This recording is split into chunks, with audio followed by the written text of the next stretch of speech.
انا بالسياره غشني بيها.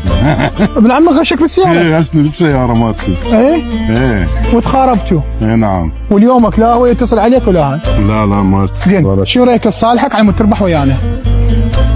صالحني. قول يا الله وذني السياره والفلوس وسخ دنيا والله.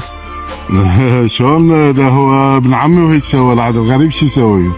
قال لازم ابن عمي يكون سند لي. تصير هو ما يغشني. تصير زين يعني ابن العم لازم يكون يعني سد وغطى عليك، ستر وغطاء. خلينا نحاول. هو غشني يعني بالسياره. خلينا نحاول، انت قلبك طيب. تسوي لك حظر هو ولا لا؟ مو كبير لا هو يعني مو بقول كبير يعني يطلع عمره تقريبا. مسوي لك حظر؟ لا ما مسوي لك. يلا نتصل عليه. انت ابو من؟ انا ابو غازي. وراح نقول له ابو غازي سوى حادث.